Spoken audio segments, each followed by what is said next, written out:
on with contouring? Like, what is actually going on with contouring? I know that you take a blush brush and you go in like a figure 8 motion on your face because you just get under the cheekbones. If it's darker, it kind of hides it. So it means that the cheekbone above it will come out. If you have a pronounced jaw like me, you'll do it there because it means it's going to make it go away a little more. It'll sculpt your nose and all this stuff. But like this thing, I remember several years back when someone started putting dark makeup on my face and then smudging it in. I was like, what are you doing? Oh, it's contouring. But it was just like contouring light compared to now.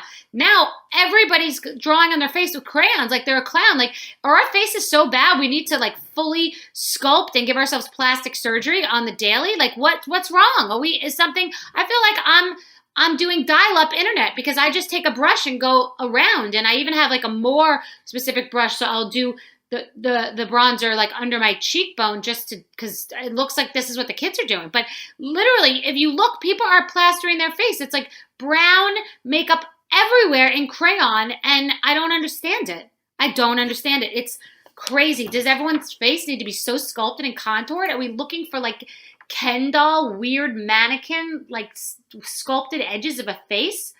Are we supposed to look like Grace Slick and David Bowie mixed together? Like, I just don't understand why everybody's face has to be so contoured. Why is it okay to just have a normal face, or we only can have contoured faces? I'm just confused. What do you think about contouring? Is it that important? Am I missing something so major? I need to know what I'm missing. I'm not doing enough contouring. I know I can do more. I just bronze, and I know I can do more contouring. I don't know how, and I feel left behind. I feel like I'm still on MySpace and everybody else is on Instagram and TikTok. I'm still on MySpace. I still have dial-up internet. I have a rotary telephone. People are going to be contouring their vaginas soon. Literally. Contour your vagina. Make it look more sculpted. Your vagina, it's too plump. It needs to be sculpted more. You need more. There's certain areas of your vagina that should be pronounced and certain that need to be hidden. And highlight it too while you're at it. Highlight your vagina, certain parts, but don't highlight other areas. I'm just not doing it right, and I just want to know if I'm alone or do I need an anti-contouring support group to join. My guest today is the founder of Nasty Gal, Sophia Amoruso. She went from working at Subway at record shops, even as a security guard, and built her business from the ground up. She started Nasty Gal as an eBay shop previously known as Nasty Gal Vintage. As the social media presence of the shop increased, the brand grew rapidly into the fashion giant we know today.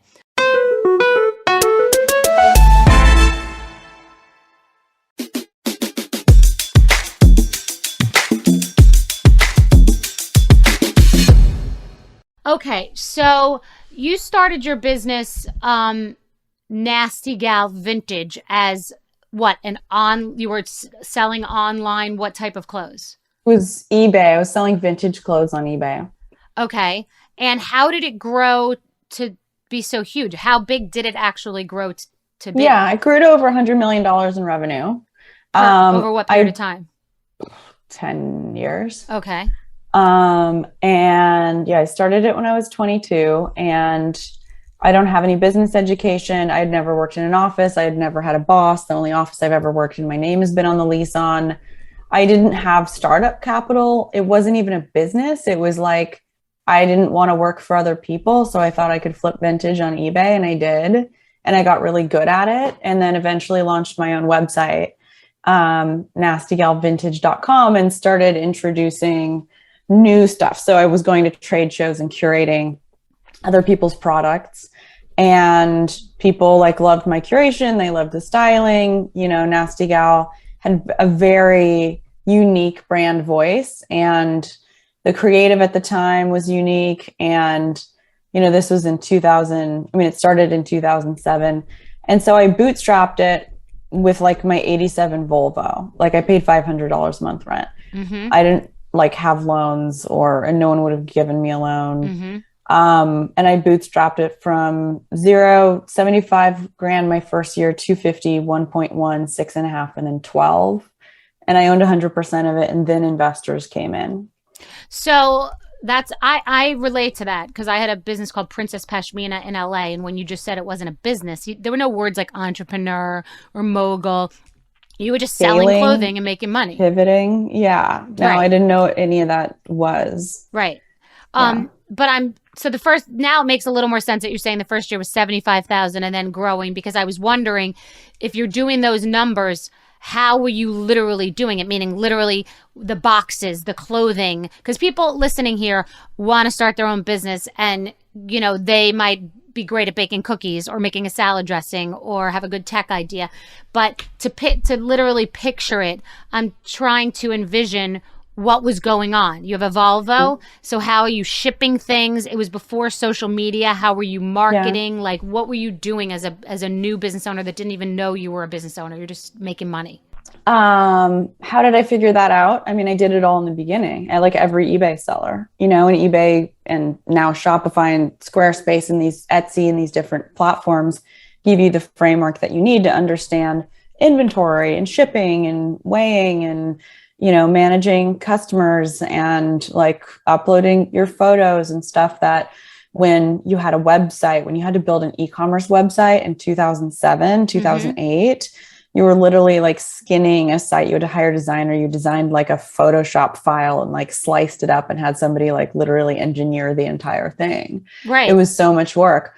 But eBay gave me like the framework of like what I needed to know to serve my customers, to keep them loyal, to market to them.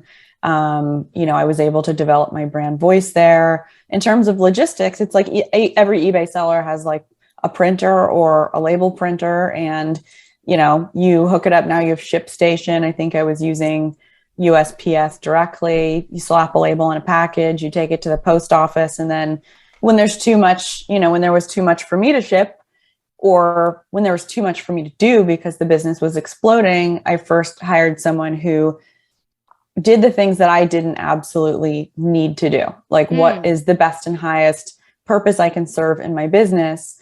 And that was the creative piece, the marketing piece, you know, the copywriting, but not the product descriptions. I couldn't do every one of those. I didn't need to ship stuff. I was still doing all the photography, all the buying. Someone else steamed the clothes, you know? Interesting. Okay. So you realized that early, though. I mean, did someone mentor you and tell you that, or you just instinctively said to yourself, this is where I'm best used? And those are the weeds. You needed somebody else. I mean, even I've had Sheryl Sandberg on here, and she's the number 2 to Mark Zuckerberg. She said to him, I want to do everything that you don't want to do. Yeah. Eventually I had a COO, and I still had to do, I think no matter what, you have to do things that you don't want to do. It doesn't matter who you hire, or who you have, who you have under you, how amazing they are, how much you try to put yourself in in an elevated position to just deal with the things that you like.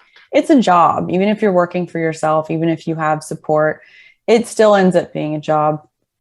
And so, yeah, from there, it was like, okay, I hire a dedicated shipping person, and I hire a dedicated, customer service person, and a dedicated copywriter, and someone to process returns. And it was like, OSHA violation kind of nightmare. It was just like not a warehouse. It was first, a 1,000 square foot little studio in like a old shipping yard in Benicia, California. And then it became a 7,000 square foot warehouse in Emeryville. Well, actually it became a storefront in Berkeley, and then we outgrew that. And then it became a warehouse in Emeryville, and we were doing all of our photography in-house, everything in-house, and today you have these third-party logistics companies that will house your inventory for you. They'll ship it for you. They'll process returns for you, manage all of your inventory. And that stuff wasn't as plug and play as it is today. And so we did everything in-house, which in retrospect, I really wish we hadn't, or, had the opportunity to, kind of piecemeal out things that weren't essential to our business, like logistics, Well, that's an interesting thing for business owners, because and it's about your personal bandwidth and business personality type, because for me, I like to be a general contractor. I'm not interested in things being in-house. I'm not interested in, and it can be less expensive to do that, but I don't want that headache.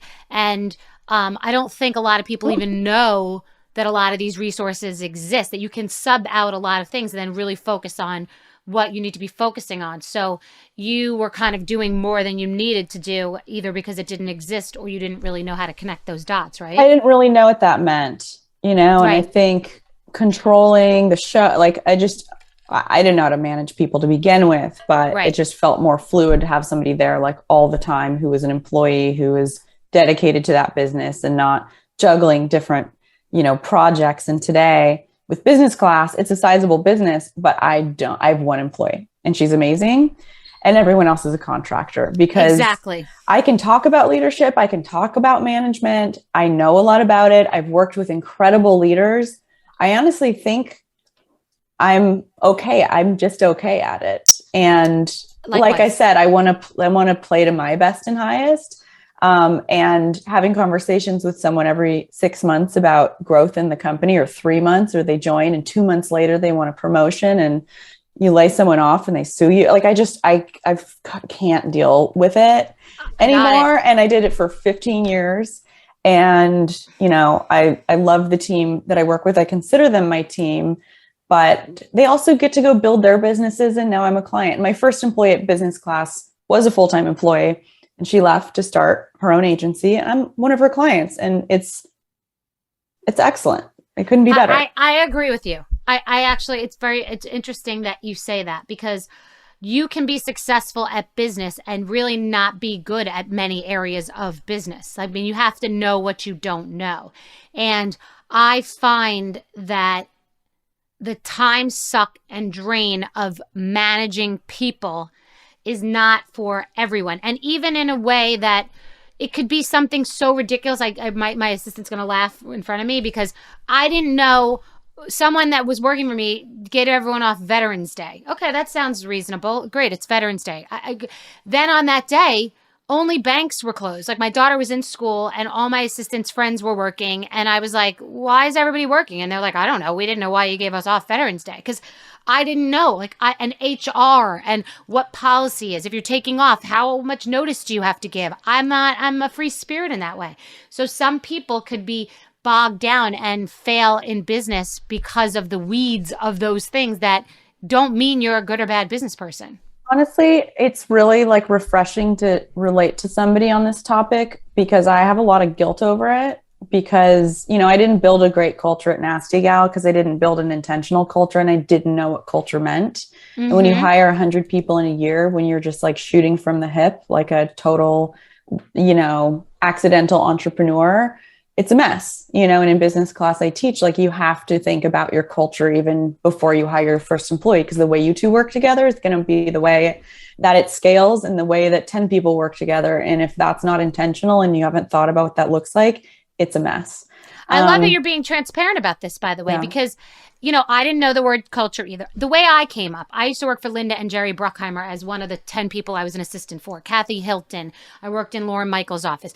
My culture was the Jeffrey Katzenberg culture, which he says, if you don't want to work on Sunday, if you don't want to work on Saturday, don't bother coming in on Sunday. That's the quote that got him in trouble, because now we have places like Google that have work-life balance. I didn't come up in work-life balance. I'm 51 years old. I came up in, you fucking work your ass off, no one's counting anything, and you kill yourself and you are successful. And that's how it is. I didn't come up in the time of every single thing. I don't relate. I get it now, but it's kind of, I have to like bolt on. Yes. And understand like what this generation needs to just want to keep their jobs, not even be successful, but like not quit. And there's a lot of criteria. And I used to think, like, this is how I walk. Like, I walk through the office with purpose. I have things to do. Everybody has things to do. And the way I used to think was like, wait, I'm paying you sometimes more than I'm being paid often. Why aren't you walking as fast as me? Because it's not their business and they don't care as much as you. But I didn't know that. I didn't know that. And that doesn't scale. That's not the spirit that inspires people. I get it. I really get it. But it's funny because I recently had a conversation. If you check in the way you check in your own relationship, like you check in with these are wants, these are needs. Like as a partner, this is what I want, but this is what I need. You can do that with staff too, or also be like, what page are you on? Do you want to go the distance here? It's okay if you just want to work and you just want a job, because people want a job and I'll pay you and you'll do your job and that's great. Do you want to go the distance? Do you want a career? Not everyone has to want that. Or maybe they don't want to be in this business. They want to be. So I'll have those conversations, and I have changed in the sense that work-life balance not everyone wants to be texting 24 hours a day, just because I do. I'm like an elder millennial, but I've kind of become a slightly younger millennial in the way that I want to live, because I have burnt out. And like I mentioned, I'm spending a lot of time in Kauai, and the way my existing business works is that I have sprints in the spring and sprints in the fall. We enroll students in business class for a period of 10 days, and we're doing it right now. Doors close, we kick it off. I do one Zoom call a week. And the content, it's relatively kind of like self-led. I log into the community, I talk to students, but I'm not teaching this live.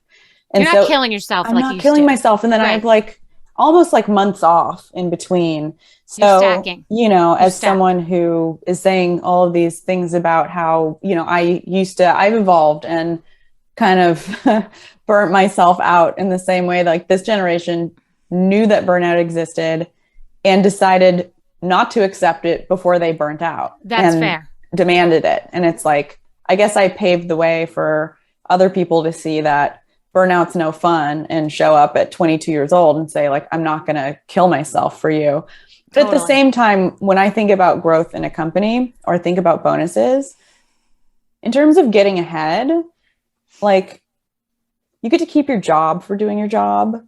If you want to get ahead, you do have to do extra. I agree. There's a happy medium between burnout and hustle. Yeah. Like you have to do more. You have to have ideas. You don't just do your job. Like you bring ideas, like you find solutions. You don't come to me with, you don't just do your job. So I still am like, just doing a good job doesn't get you a bonus. The company has to make money to afford the bonus. Right. You know, so there's stuff like that like might seem a little more old school, but like I've just blown so much money trying to keep people happy that there are definitely like areas where I'm like, it's a business. This is what needs to happen. It's not show friends, it's show business. And you can have that be part of your culture too. You have to add value. You're not just here to be here and to push paper. There has to be a value add. That's like anything else. It is business. It's all about the Benjamins. Baby. You don't get to rest and vest. Yeah, exactly. So, okay. So that's just a great different conversation that I haven't had here, and an important one, I think, too. And we're at different ages, but you burnt out way earlier. And I do want for myself and for everyone around me a work-life balance where I create a fun environment and there's a lot going on and it's alive, but then let's not just be working to work. Let's chill when we can chill. So you were killing yourself and you didn't know entirely what you were doing and you were making money. And then it sounds like the shit went sideways. It sounds like a couple things happened. The shit went sideways. You sold, and based on the numbers that it sounded like your business was making, you didn't sell for enough that much money based on what you were making. So there was either debt or there sounds like there's some messiness. Yeah, eventually there was debt. I mean, it's like I brought in grownups and I was like, you know, you've had a career at that point. I was in my 20s. You've had a career for 25 years. I'm 25, right? Right. You've had a career for as long as I've been alive. You're an executive. Like, I didn't really understand management. I didn't understand that even C-level executives need to be held accountable. And that just because they say they're going to do something doesn't mean they're going to do it or do it on time. Because when I say I'm going to do something, I just do it. Mm-hmm. And I thought that other people held themselves accountable in that way. And that's not necessarily. Do you mean like taxes or filing? Like, what do you mean? No, I mean just like getting things done, like just completing projects, just running the show, just implementing an ERP system in the warehouse and getting software to talk to like other software, or like whatever those things are, building the app, getting that out on time, you know? I don't think I was a leader who really led an executive team to work cohesively.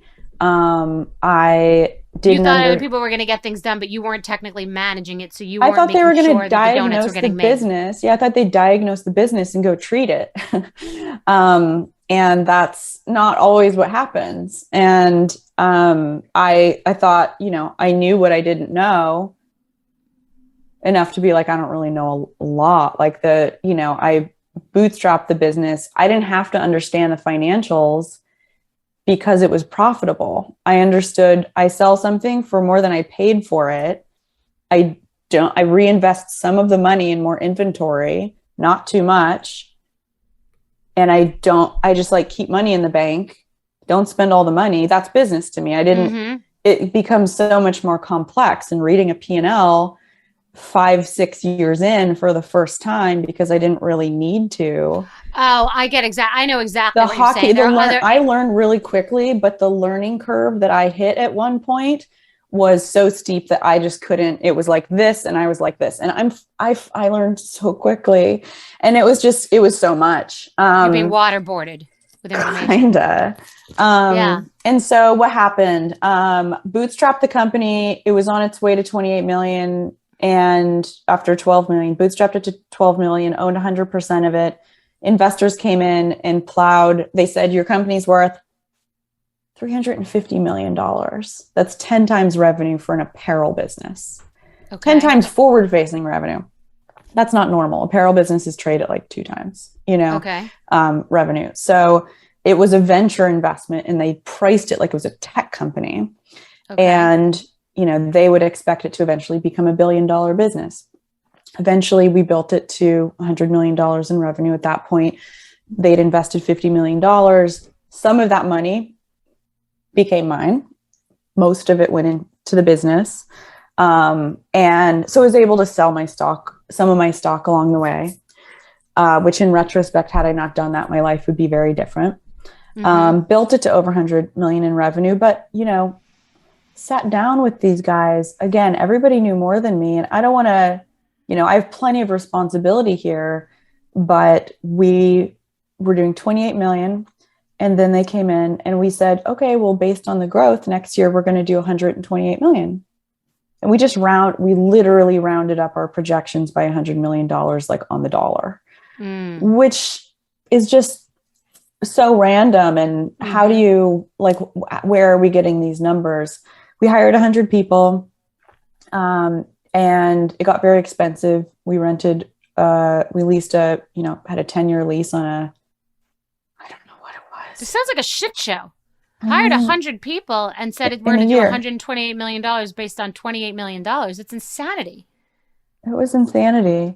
Wow. Okay. It was hard for me to raise money after that because they had overpriced the business. Mm-hmm. So a typical like private equity guy could come in and maybe he would have valued the company at 200 million. But because they had paid $350 million, they didn't want to take dilution, or, in basic terms, they didn't want their stock to be worth less or to drop. So I was kind of like blocked from taking more investment that would have like funded the business to keep going or find its way to an acquisition.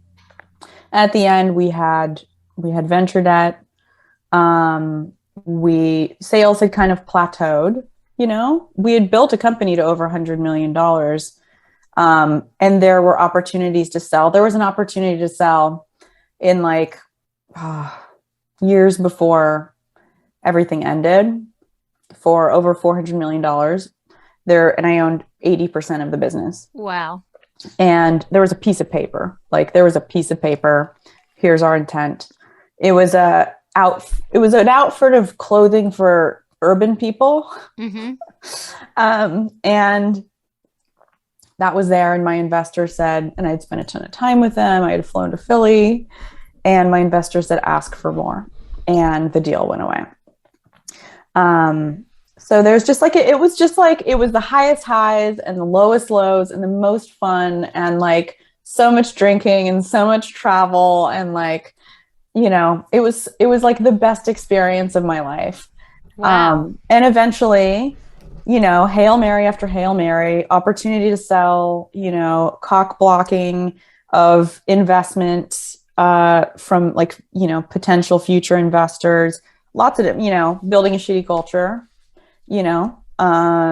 layoffs, people hating that. Like, obviously, it's like, it just became unwieldy. And by 2016, we had an opportunity to either reorganize the business, in Chapter 11 and start again, and everybody's stock goes to zero. We refinance it. It is a business. It was a business with like a lot of revenue, but it was a business that was, bleeding cash and the revenue had plateaued. Well, that's very interesting for people listening, because you can have a successful business that can fail. Like you had good products, you were selling good products, you had money coming in, but you literally were swallowing and drowning and all this other stuff, and that can happen to people. I mean, the last year and a half, I was a little checked out. I had removed myself as the CEO. I didn't like that job. I wanted to work more on the creative parts of the business.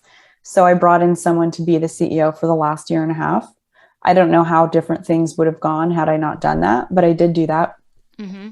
And then at the end, it was, again, Hail Mary after Hail Mary. It's hard to summarize exactly what happened. Like, I don't, I've talked to former employees and they're like, I think it was that person who did it, or, and I have like plenty of responsibility in it. But we sold the company for $20 million, which it could have written it to the zero. That sounds still sold a company for $20 million. Yeah. But everybody's stock went to zero. Like we sold it for 20 million, but it was in bankruptcy. So everybody was wiped out. And that $20 million went to pay down the debts that we had. Right. And we sold it to a company called Boohoo, which is like a fast fashion retailer out of Manchester. And they've the clothes are super cheap, but I feel like they've done a decent job of maintaining the spirit of the brand, and it lives on. And I had a great run. When you start a business and you have investors, you can't quit and you can't really be fired unless you do something. They want you to be there, right? As the founder. I kind of didn't want to be there. And I think, of course, that's reflected in probably how things wound up. But I have to say, and it's fucked up, but with everything that I went through, exiting the business was a little bit of a relief. And, I don't want to say that. I don't want former employees to hear that, but it's the truth. No, you can be on a tread. I have spent a lot of time streamlining things that I do, because you could literally get so exhausted. And please, people listening who have businesses, and you may not understand every detail of these stories, but you can get to the point where you just don't want to do anything anymore. You literally want off the ride. You're not making rational decisions. There's real money coming in, but you want off the ride, and you just want to do one-off things that you make money on, get the money, and that's it. You don't want to be in the cobweb, treadmill, roller coaster. The undertow. Yeah, it's you real. Start a business and you think you're going to work for yourself, but you can't. You kind of can't quit. And if you work for someone else, you can quit. If you do a project, you write a book, right? You write a TV show, you consult, whatever, You do an appearance, you get paid to do an appearance, you get your money, you do your whatever this stuff is and busting our asses and, building businesses is what gave us the opportunity to be on this podcast and write books, and that built our credibility. So I don't want to dissuade anybody from doing that, but you have to understand that you can't quit when you have a job. Anytime you start something, if it works, you're in it, and you can shut it down. But often if it's working, the opportunity cost of shutting it down, or even selling it, then you work for someone else and your life is a nightmare. Even selling your company sounds amazing, but then you have golden handcuffs, and then you're beholden to them, and it's another nothing's owner. Easy. None of it's easy. None of it's you're easy. shackled to you're shackled to somebody else. I would say I wrote a book called I Suck at Relationships, so you don't have to, because I had learned so much from failures. And I feel like, you have learned way more and are teaching people about failures that you've experienced. I mean, even this conversation alone is not about all the great, smart things you've done and all the ways you've handled yourselves with perfection. It's undeniable. You had a great idea. You were good at executing it. You were creative. You were ahead of your time. You're good at marketing and creating a brand, but you made a hell of a lot of mistakes too, which I totally relate to. I should write a book called Caveat or something. Yeah. I mean, there's 1,000 metaphors between pigs get fat and hogs get slaughtered, and all that we could bring up that went on in your experience. So what's the whole bankruptcy thing? That was something that, I don't know at what stage that happened, but what did that mean? That has to do with the $20 million because the company was in debt? Or what is the bankruptcy thing about? Oh, okay. That was part of that. That was all part of that. So in bankruptcy, we sold off the assets for $20 million, which was mostly the intellectual property. Okay, so I get that. So now where does Girl Boss come in? The book, the show, Netflix, Yeah. that's where we are now. So And that discussion. along the way, so Nasty Gal ended in late 2016. In 2014, in the spring of 2014, I'd written a book called Girl Boss. Okay. And it was about my story building Nasty Gal, which was an unlikely story. It was like a very angry teenager, started an eBay store. You know, it was a year after Lean In, Sheryl Sandberg, you had mentioned, book had come out. And there were like literally the only book in the women's business section was maybe like Susie Orman. Okay. Like it just wasn't there. And my story was one that for every girl who wants to open, you know, a small shop on the internet was relatable because there are so many unlikely entrepreneurs out there. And in the past, it meant, you know, it meant you have to have a degree or something. And the internet made this possible for all of us. So I wrote this book called Girl Boss that spent 18 weeks on the New York Times bestseller list, became a phenomenon and a word that was in the zeitgeist that became like totally out of my control and amazing. And so the book did extremely well. You're responsible for that word? Like, yeah. Yeah. See, I didn't know. For example, it's so funny. If I order a margarita and then they say, oh, a skinny margarita, I'm like, I invented that. They're like, haha. No, I actually invented that. Like, so we've all heard Girl Boss, but we don't, just like, you know, I know that Paris Hilton started That's Hot. Yeah. And Christian Sirianni started Fierce, but I didn't know that you started Girl Boss. Okay. Yeah. And I know the term, but I didn't know that you started the term. With totally. That. Yeah. Interesting. Okay. I'm responsible for that. And, you know, Charlize Theron got a copy of it, and WME, my agency put us in touch, and we had a meeting, and we were like, cool, she has a production company, and we were like, great, let's do this. Let's find someone to write it. Let's find a showrunner. Found Kay Cannon, who had written Pitch Perfect and Pitch Perfect 2. Found a director, Christian Ditter, who was great. Took it to Netflix, and they bought it in the room, and they sent it straight to, what's it called? Not development, like production. Like they sent it straight to, they didn't make us do a pilot. Got it. And straight they to series. Yeah. And so basically there's a show on Netflix, one season, where there's a girl named Sophia in San Francisco, starting an eBay store called Nasty Gal, working in the lobby of an art school, which was my last job, you know, stealing shit, which is what I did. And, you know, by the end of the first season, she's launched her eBay store and like sells out of everything, which, you know, or she launches her website. She leaves eBay, launches her website and sells out of everything. And it's like, wow. So that was wild, you know, and I think, I mean, again, like I knew that could have gone any number of directions. The show came out 4 months after Nasty Gal fell apart. Not good timing. Right. And it was, you know, in November of 2016 was when Trump won and Hillary lost. The women's movement started. The word girl boss in a show about like an angry girl, just like a white girl, privileged white girl being like, you know, angry and an unlikable character in a show called Girl Boss, not being an example of women in the workplace, was like, it was just like, it was like held to a different standard. My story had changed. So here I am in 2017, 4 months after leaving my company, and there's 130 million people in, I don't know how many, 195 countries, watching a show with a person named Sophia building a company called Nasty Gal when I was no longer involved. So I'm trying to move on, and the whole world is finding out about Nasty Gal and my story.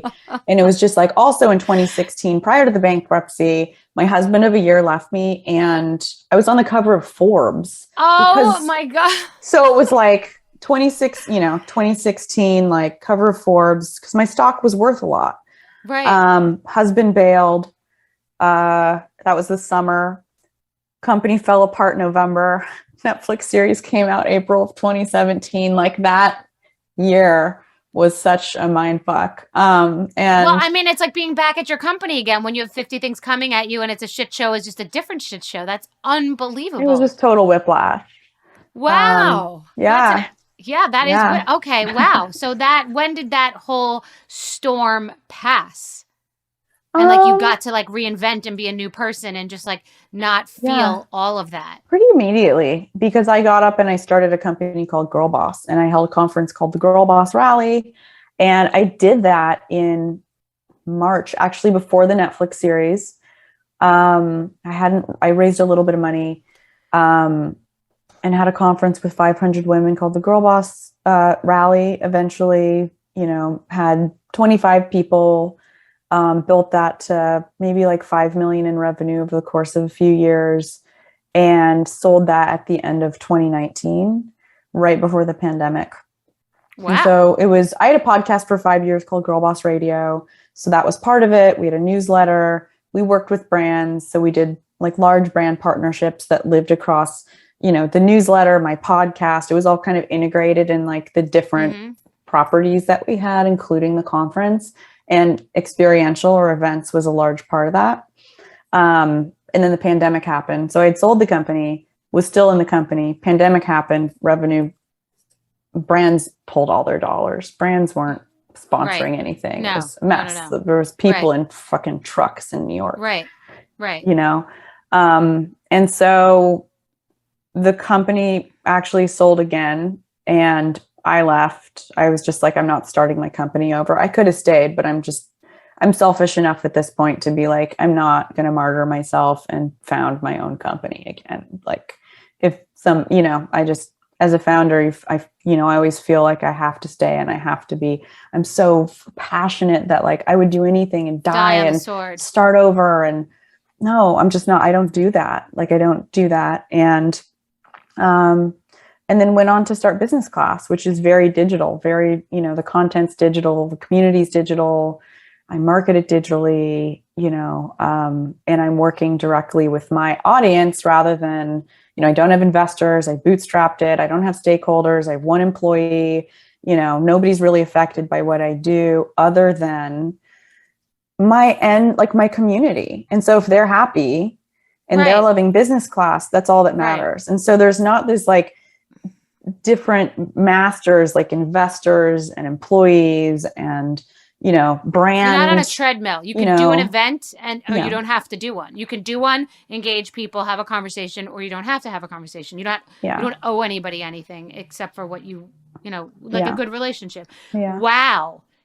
What and I imagine you're sharing all of these stories with them and like it's just wow. I understand a lot of what you were saying. I mean the spirit of it and the mistakes of it and the shackles of it. And I think that the overall takeaway is that people need to understand their own business style, what they want their business culture to be, who they want to surround themselves with, and also understand that the chess game can get complicated. Like you were talking about more and more tentacles being like wrapped around you. Like you had more doing one thing, you put one foot in front of the other, and then all of a sudden you're in some woods. Sometimes it's good to be on a journey and you end up somewhere great. Sometimes you get like stuck in the middle of a deep, dark forest and you don't know how to get out. You're swimming halfway from Cuba to Florida and you have no idea whether to keep going or to go back. You're just drowning.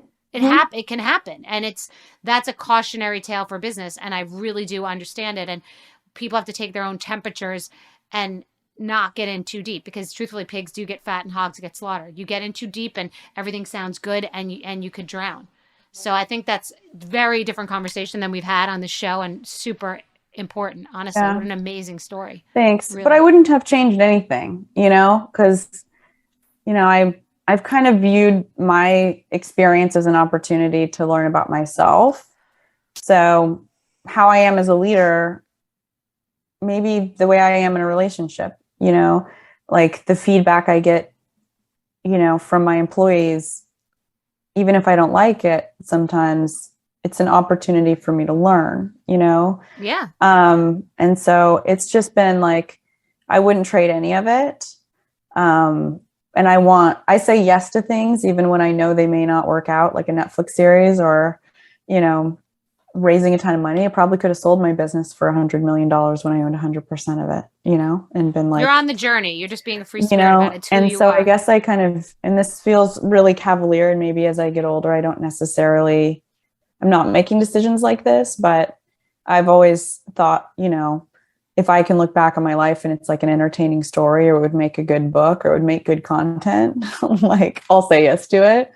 But that kind of gets old. And now I'll be 38 in a few weeks, and I'm thinking about the rest of my life, and my mortality is kind of kicking in. And do I want a family? Do I want to just travel the world? I could do anything. I'm single for the first time in like a decade. Wow. I'm going on dates. Nobody's taken me on, boyfriends, but like I've never dated. Like I've never gone on dates with strangers. And so I'm like literally I'm 4 months out of a relationship, but I'm like, it's just like a totally weird, fresh, ripe, transitional time for me.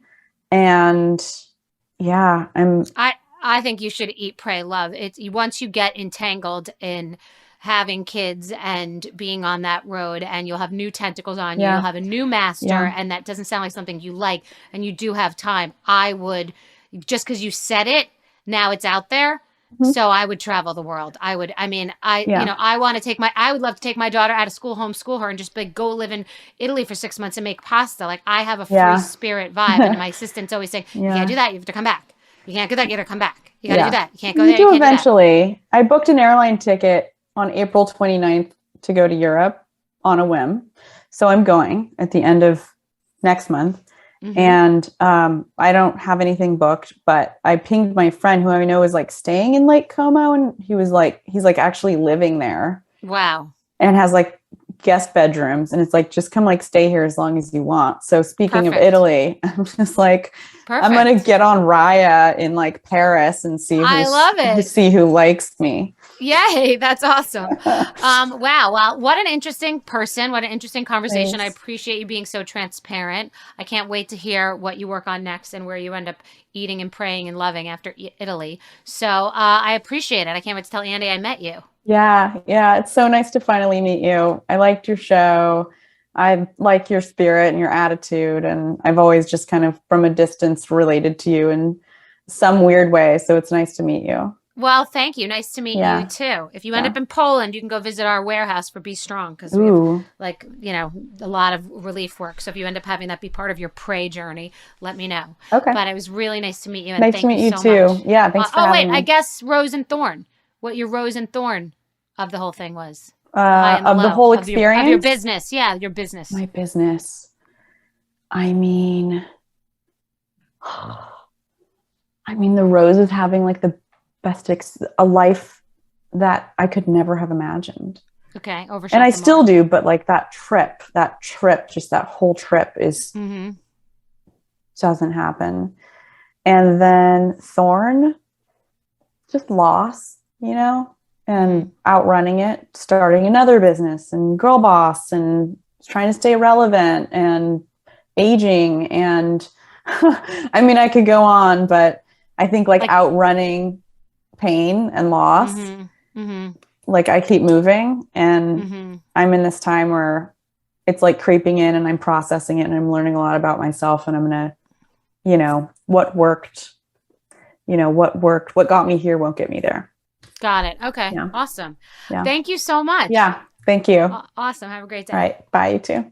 So that was really interesting. Hearing about people's crazy non-traditional journeys to success and failure is so important. And Sophia was very transparent about her mistakes and her failures. And a lot of the people on here are so major and have been so successful that they don't really talk about the granular details of the failures and mistakes. And for any of you who want to start a business or who have a business, I think these are such important cautionary tales. You do not know. You can get caught in the web and in quicksand, and as quickly as you can be successful, you can get pulled down and drown. It's more common than not. I know of brands that have been around and been the hottest thing for a couple of years, and they're doing well and they're making money and they have to expand, and then they drown.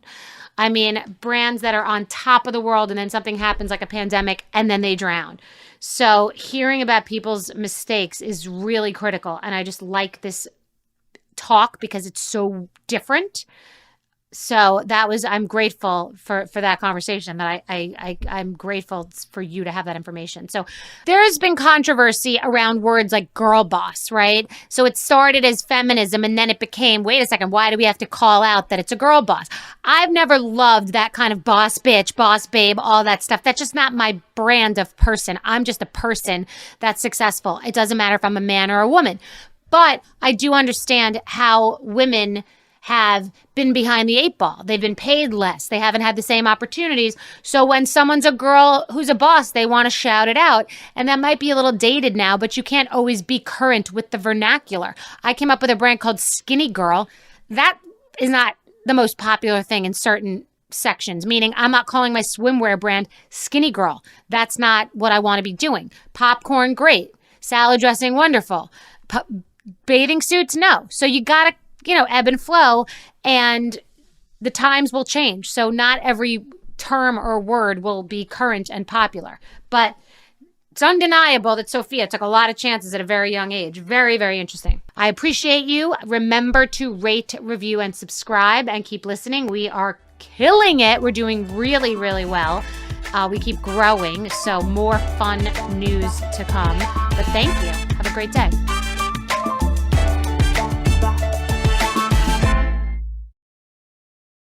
This episode is brought to you by Square. What if your business could sell anywhere at any time and open to more customers, all by making one simple choice? Square has everything a business needs to open online, on social media, in store, and on whatever new sales channels might come next. Go to square.com/commerce to learn what's possible. So if your business is open to new opportunities, Square can help you open everywhere they are. Go to square.com/commerce to learn what's possible. That's square.com/commerce.